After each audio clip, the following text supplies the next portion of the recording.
شيء. كايتا كايتا كايتا وضعية تسلل تسلل تسلل تسلل تسلل تسلل تسلل وضعية تسلل. نعم، شكرا يا سيدي الحكم المساعد، شكرا يا سيدي الحكم المساعد.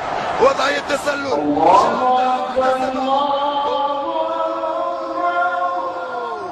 هذه اخطاء الحكام، هذه اخطاء الحكام.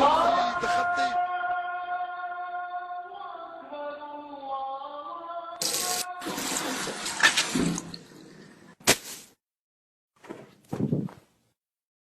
الله أكبر. بسم الله الرحمن الرحيم. الحمد لله الله سبحانه وتعالى. سمع الله سبحانه سبحان الله أكبر. الله أكبر. الله أكبر. سبحان الله. بسم الله الله سبحانه سمع الله أكبر. لا لا سبحانك الله. الله تعالى ولا يسلمك ولا يسلمك.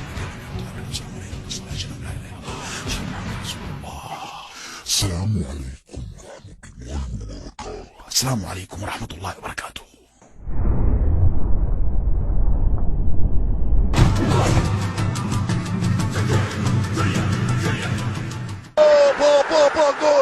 جول جول جول جول جول جول.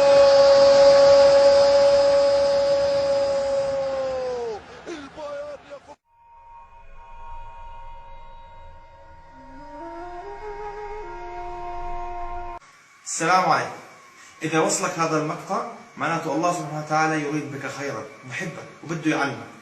هل أنت بتصلي عشان تخلص من الصلاة ولا تصلي تقربا إلى الله؟ الصلاة السريعة ليش؟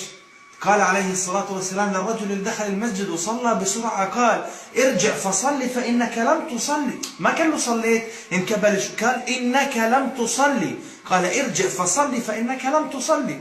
بعدين الدعاء في السجود قال عليه الصلاة والسلام أقرب ما يكون العبد من ربه وهو ساجد فأكثروا فيه الدعاء. استغل الفرصة وانت ساجد أكثر. يعني مش محتاج، انت مش محتاج، انت مش محتاج لله سبحانه وتعالى، أكثر من الدعاء. والتأني في الصلاة لأنها ركن، طمأنينة ركن من أركان الصلاة. أسأل الله أن يغفر لكل من نشر هذا المقطع أو ساهم في نشره. والسلام عليكم ورحمة الله.